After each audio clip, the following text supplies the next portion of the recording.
মধ্যপ্রাচ্যের উত্তপ্ত আকাশের নিচে আরব সাগরের ঢেউ পেরিয়ে এক বাংলাদেশি জাহাজ দাঁড়িয়ে আছে অপেক্ষায়। নাম তার বাংলার জয়যাত্রা।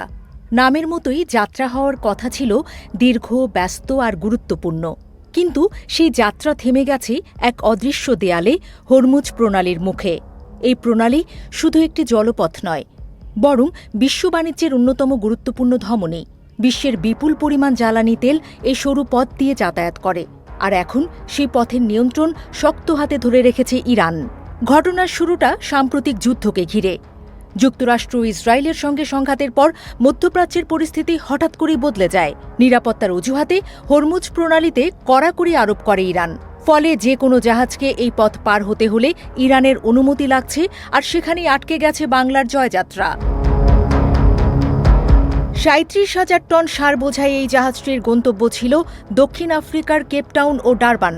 কিন্তু এখন এটি সংযুক্ত আরব আমিরাতের কাছাকাছি সমুদ্রে নোঙর করে আছে। ২ দফা চেষ্টা করেও হরমুজ প্রণালী পার হওয়ার অনুমতি পায়নি জাহাজটি। ইরানি নৌবাহিনী স্পষ্ট জানিয়ে দিয়েছে, অনুমতি ছাড়া কোনো অগ্রগতি সম্ভব নয়। বাংলাদেশ শিপিং কর্পোরেশনের মালিকানাধীন এই জাহাজটি একটি বিদেশি প্রতিষ্ঠানের মাধ্যমে পরিচালিত হলেও এর নাবিকরা সবাই বাংলাদেশি। তাদের প্রতিদিন কাটছে অনিশ্চয়তায়। কখন অনুমতি মিলবে, আদৌ মিলবে কিনা, এই প্রশ্নই এখন সবচেয়ে বড়। তবে শুধু নিরাপত্তা বা যুদ্ধ পরিস্থিতিই নয়, এর পেছনে রয়েছে কূটনৈতিক টানাপোড়েনও। ঢাকার কূটনৈতিক মহলে এখন যে ব্যাখ্যাটি বেশি শোনা যাচ্ছে তা হল বাংলাদেশ সরকারের কিছু সাম্প্রতিক অবস্থান ইরানকে ক্ষুব্ধ করেছে। যুদ্ধের পর বাংলাদেশ যে বিবৃতি দিয়েছিল, সেখানে ইরানের পাল্টা হামলার সমালোচনা করা হলেও যুক্তরাষ্ট্র বা ইসরায়েলের নাম উল্লেখ করা হয়নি।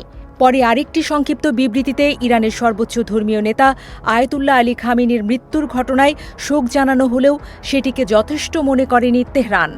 ইরানের দৃষ্টিতে বাংলাদেশ স্পষ্টভাবে তাদের পক্ষে অবস্থান নেয়নি, বরং একটি দ্ব্যর্থক অবস্থান নিয়েছে। আর সেই অসন্তোষই এখন বাস্তব প্রভাব ফেলছে সমুদ্রপথে।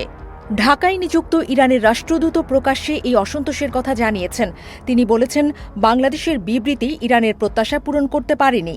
এমনকি খামেনির মৃত্যুর পর দূতাবাসে শোক বইতে বাংলাদেশের পক্ষ থেকে কেউ স্বাক্ষর না করায় ক্ষোভ আরও বেড়েছে। এদিকে বাংলাদেশ সরকার বিষয়টি সমাধানে কূটনৈতিকভাবে সক্রিয়। পররাষ্ট্রমন্ত্রী ইতিমধ্যেই ইরানের উপপররাষ্ট্রমন্ত্রীর সঙ্গে বৈঠক করে জাহাজটির নিরাপদ যাত্রা নিশ্চিত করার অনুরোধ জানিয়েছেন। একাধিক পর্যায়ে যোগাযোগ চলছে এবং আশাবাদ ব্যক্ত করা হচ্ছে যে দ্রুত সমাধান মিলতে পারে।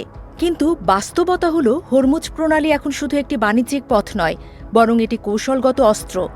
ইরান চাইলে এই পথ নিয়ন্ত্রণ করে বিশ্ব অর্থনীতিতে চাপ সৃষ্টি করতে পারে, আর সেই চাপের ছোট একটি প্রতিফলন দেখা যাচ্ছে বাংলার জয়যাত্রার ঘটনাতে। এই ঘটনায় শুধু একটি জাহাজ নয়, বরং একটি বড় প্রশ্ন সামনে এসেছে: বাংলাদেশের পররাষ্ট্রনীতি কতটা ভারসাম্যপূর্ণ? আন্তর্জাতিক সংকটে অবস্থান নেওয়ার সময় কিভাবে নিজেদের স্বার্থ রক্ষা করা উচিত?